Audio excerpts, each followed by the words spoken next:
అందరికీ శనార్థ ఇక మీ నర్సన రానే వచ్చిండు. మరి ఆలస్యం ఎందుకుర్రా, మన తెలంగాణ టీవీలో ఇలా మంచి మంచి శుద్ధులు పట్టుకొని వచ్చిన. మరి పోదాం పారి. ఇక కడుపులో ఉన్న పిల్లకా నుంచి వెళ్ళి మూలకున్న ముసలమ్మ దాకా కేసీరావయ్య అసెంబ్లీకి పోతలేడు, కేసీరావయ్య అసెంబ్లీకి పోతలేడు అని ఒకటే ముక్కున ఏరేసుకొని చూస్తున్నారు. అస్సలు కేసీరావయ్య అసెంబ్లీకి ఎందుకు పోతలేడు అంటే ఇగో గిందుకు చూడరి. తొలి ముఖ్యమంత్రి అయినాక సెక్రటేరియట్కు రాని కేసీరావు, ఇక మరి ఉద్యమ సమయంలో పార్లమెంటుకు పోని కేసీరావు, ప్రతిపక్ష హోదాలో కూడా అసెంబ్లీకి రాని కేసీరావు అసలు ఇట్లా ఎందుకు చేస్తుండు, ఇట్లా ఎందుకని చేస్తుండు అంటే ఇక కేసీరావు రూటే సపరేటు అన్నట్టుగా కొంతమంది చెప్పుకొస్తారు. కానీ లేకపోతే మరి గతంలో చేసిన పాపాలన్నీ కడుక్కోవాల్సి వస్తుందని గిట్ట పోతలేడా అసెంబ్లీకి అని కొంతమంది మేధావులు కూడా అనుకుంటున్న గుసగుస. ఇక ఈ కూడా కారణం కావచ్చు అని కొంతమంది జనాలు కూడా అనుకుంటున్న గుసగుస. కానీ ఇంకో ముచ్చట ఉందుల్లో వచ్చే లోక్సభ ఎన్నికల్లో పోటీ చేయాలని చూస్తుండట కేసీరావు. ఎటనైనా ఎల్లిని మల్లిని చేసి మల్లిని ఎల్లిని చేసి పెత్తారం చేపట్టి చేసిన తప్పు గోషిలో పెట్టుకొని కాశీకి పోయినట్టు పార్లమెంటులో అడుగు పెడదామని సాటుమాటు సర్వేలు కూడా చేయించుకుంటుండట ఎంపీగా గెలవడానికి. అమ్మ చూస్తుర్రా, అసెంబ్లీకి వస్తలేడు అంటే ఇగో దీనికోసమే వస్తలేడు ఆటనులా. ఏది ఏమైనా కేసీరావు తెలివి కల్లా పిండవేనులావు. ఇక ఏమన్నా పంచాయతీ పుడితే అది మడత పెడతా ఇది మడత పెడతా రాయి గుత్ప కట్టె కర్ర ఇవన్నీ ఏమి లేవు. కుర్చీ మడత పెడతా. మరి కుర్చీ మడత పెట్టుడు ఎప్పుడు పుట్టింది ఎట్ట సంగతి ఏందో కానీ మొత్తం మీద ఆ కుర్చీ తాత పుట్టించిన ఈ కుర్చీ మడత పెట్టుడు ఇయ్యాల పెద్ద పెద్ద లీడర్ల కాడు పోయిందులా. ఇక చూడది కథ ఎట్ట ఉందో. ఏపీకి ఏ మాయే రామహరి, అయ్యో బీపీ పెరిగి పాయే రామహరి, అయ్యో బీపీ పెరిగి పాయే రామహరి, మూడు ముక్కలాట రామహరి, అయ్యో రాజధానై పాయే రామహరి, అయ్యో రాజధానై పాయే రామహరి, మద్యపానము కూడా రామహరి, అయ్యో ఏరులై పారేను రామహరి, అయ్యో ఏరులై పారేను రామహరి, మహిళలకు భద్రత రామహరి, అయ్యో ఎక్కడా లేదాయే రామహరి, అయ్యో ఎక్కడా లేదాయే రామహరి, మెగా డిఎస్సి రామహరి, అయ్యో దగా డిఎస్సాయే రామహరి, అయ్యో దగా డిఎస్సాయే రామహరి, నిరుద్యోగులేమో రామహరి, అయ్యో అంగడంగడాయే రామహరి, అయ్యో అంగడంగడాయే రామహరి. ఇక ఈ రకంగా కథ నడుస్తుందట ఏపీలో జగనయ్య పరిపాలన.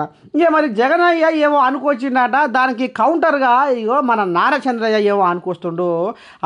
ఇక నారచంద్రయ్య కానీ అయ్యా నీ భాగవతము. ముఖ్యమంత్రి ఒక సభలో మాట్లాడుతూ చొక్కా చేతులు మడత పెట్టే సమయం వచ్చింది, చొక్కా చేతులు మడత పెడతాడంట. నువ్వు మీ వైసీపీ కార్యకర్తలు చొక్కాలు మడత పెడితే మా టీడీపీ కార్యకర్తలు జన సైనికులు ప్రజలు కుర్చీలు మడత పెడతారు.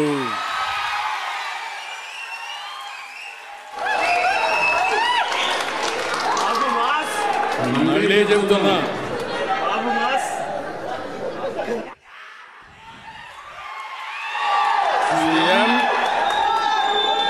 ఈరోజు సభలో మాట్లాడుతూ చొక్కా చేతులు మడత పెట్టే సమయం వచ్చింది, నువ్వు మీ వైసీపీ కార్యకర్తలు చొక్కాలు మడత పెడితే మా టీడీపీ కార్యకర్తలు జన సైనికులు ప్రజలు కుర్చీలు మడత పెడతారు.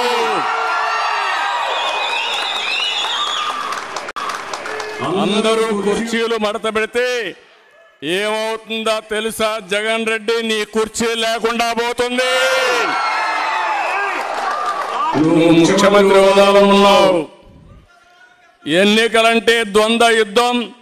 చొక్కాలు చేతులు కుర్చీలు మడత పెట్టడం కొట్టుకోవడానికి కాదు. ఆ విషయం గుర్తుపెట్టుకొని ప్రవర్తిస్తే మేము కూడా గౌరవంగా ఉంటాం. కబద్దార్ జాగ్రత్తగా ఉండమని మరొక్కసారి సభ ద్వారా హెచ్చరిస్తున్నా. అబ్బా అబ్బా అబ్బా అబ్బా అబ్బా ఎంత సంబూరం ఉందేవుర్రా వీళ్ళ పాట చల్లకుండా. 1,00,000 రూపాయలు ఖర్చు పెట్టినా కానీ ఇంత సంతోషం వస్తట్లేదు. కానీ ఈ బుడబుడ పోరగాళ్ళ శిల్క పలుకు రాగా వింటుంటే ఎంత ముద్దుగా అనిపిస్తుంది, పానం లేచి వచ్చినట్టు అనిపిస్తుంది రా. కాకపోతే మీరు కూడా చూడు దశ.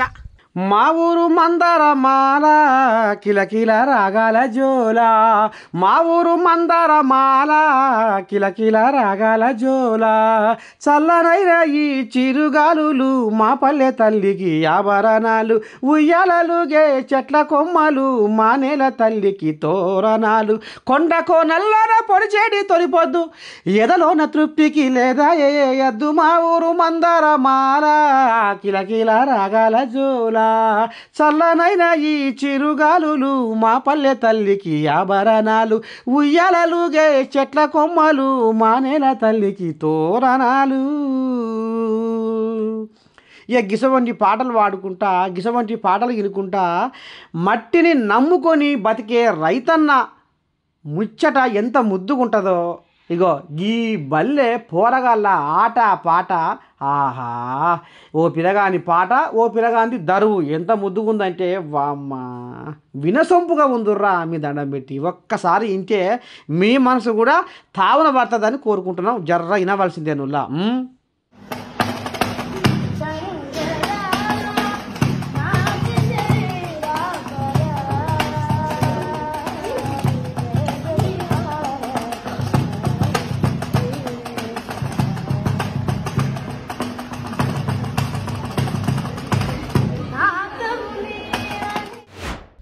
ఓ ఎల్లక్క ఏం చేయనే ఇక్కడ చేయనే, నా మొగడు బాగా తాగొచ్చి ఇక ఆడదప్పిన కూతురు కూస్తుండు, దబ్బట గుద్దుతుండు, ఏం చేయ ఇట చేయ రాదే సవలాయించరాదే అని అంటుంటారు. ఏ గిసమంటి ముచ్చట మాత్రం విన్నాం. కానీ ఇప్పుడు ఆడోళ్ళే తాగి ఏవో చేస్తురాడడం వల్ల గాడికి వచ్చింది కథ, ఏందో చూద్దాం పని. కొట్టర కొట్టు డప్పుల మీద నిప్పుల దండోరా బోరోరి సిన్నోడా, నీ ఆడపాటకు ఊరు వాడ ఊగిసలాడేలా ఉద్యమం ఉధృతమయ్యేలా, కొట్టర కొట్టు కొట్టు కొట్టు కొట్టర కొట్టు కొట్టు కొట్టు ఎయ్ ఎయ్ ఎయ్ ఎయ్. ఏమన్నా అందం సందం ఉందా ఈ ఆడకాల ముచ్చట? ఉత్తరప్రదేశ్లో ఇక ఏదో ఉంటుంది కదా ప్రేమికుల రోజు, ఇక గా పుణ్యమా అని ఇక ఒక్క అబ్బాయిని 2 అమ్మాయిలు ప్రేమించిరట. ఆహా సమితి, నువ్వు నా ప్రేమికుని ఎట్ట ప్రేమిస్తావే, నువ్వు ఎట్ట దగ్గరికి వస్తావే, ఎట్ట తిరుగుతున్నావే, ఎట్లా పోయావు అనుకుంటున్నావే. ఇగో ఈ రకంగా ఇంకొక ఆమె మీద ఈమె పుష్టికి పట్టింది. ఇక చూడు రచ్చ రచ్చ రంబోలా. ఏమన్నా అందం సందం ఉందా? ఇదంతా మరి ఎట్లా అనుకుంటున్నారు? తాగి పీకెల్లాగా తాగి ఇగో గీ రాగా వెతుకోరు గీ ఆడక్కలు ఏమన్నా ముద్దుగు నాదుల్లా షిషి అని ఒకటే మన్ను దుమ్ము పోస్తుర్రాట ఈ వీడియో చూస్తున్న జనాలు. ఇక నేను పట్టుకొచ్చిన శుద్ధులు గీయాలా ఎట్టున్నాయి. ఏదైనా ఏవైనా బరాబర్ చెప్తాం, చూస్తూనే ఉండరు మన తెలంగాణ టీవీ శనార్థి.